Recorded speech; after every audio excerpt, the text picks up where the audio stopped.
அண்ணா பல்கலை மாணவி பாலியல் வன்கொடுமைக்கு ஆளான நிலையில் உயர்கல்வி நிறுவனங்களுக்கு கட்டுப்பாடுகள் விதிக்கப்பட்டுள்ளது. அதனை அண்மை செய்தியாக பார்த்துக் கொண்டு வருகிறோம். இது குறித்த முழு விவரங்களை வழங்க செய்தியாளர் கீதன் நம்மோடு இணைப்பில் காத்திருக்கிறார். கீதன், வணக்கம். விவரங்கள்.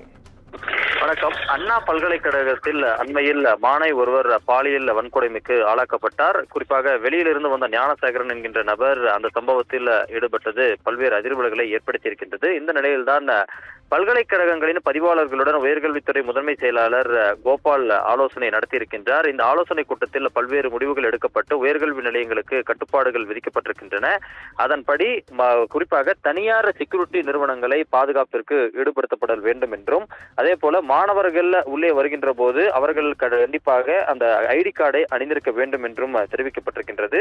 அதே போல மீனவர்கள் யார் உள்ளே வந்தாலும் வெளியே செல்கின்றார்கள் என்பது இனி கட்டாயம் அதை பதிவு செய்தல் வேண்டும் என்றும் தெரிவிக்கப்பட்டிருக்கின்றது.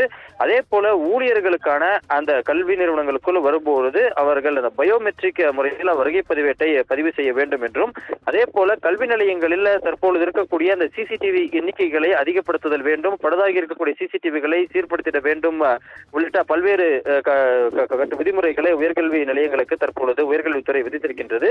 அதே போல இனி வரக்கூடிய காலங்களில் குறிப்பாக இது போன்ற தவறுகள் நடைபெற்றால் கடுமையான நடவடிக்கைகள் எடுக்கப்படும். குறிப்பாக பல்கலைக்கழகங்கள் சார்ந்த ஒருவேளை பதிவாளர் அல்லது பல்கலைக்கழக துணைவேந்தர்கள் மீது கூட அதிரடியாக இனி வரக்கூடிய காலங்களில் தேவதாட்சியமின்றி நடவடிக்கைகள் எடுக்கப்படும் என்றும் இந்த ஆலோசனை கூட்டத்தில் உயர்கல்வித்துறை செயலாளர் எச்சரித்துள்ளதாக தெரிவிக்கப்பட்டிருக்கின்றது.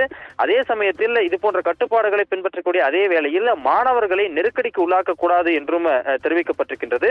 அதே போல கல்வி நிலையங்களில் ஏற்கனவே இருக்கக்கூடிய குறிப்பாக அந்த பாலியல் புகார்களை பெறக்கூடிய பேராசிரியர்கள் சார்ந்த அந்த குழுக்கள், அதே போல இந்த போதைப் பொருள் பழக்கங்களை கட்டுப்படுத்துவதற்காக பல்கலைக்கழகங்கள் மற்றும் உயர்கல்வி நிறுவனங்களில் அமைக்கப்பட்டுள்ள குழுக்கள் ஆகியவற்றை தீவிரமாக செயல்படுத்தி அவை கண்காணிப்பில் ஈடுபட வேண்டும் என்றும் தற்பொழுது தெரிவிக்கப்பட்டிருக்கின்றது.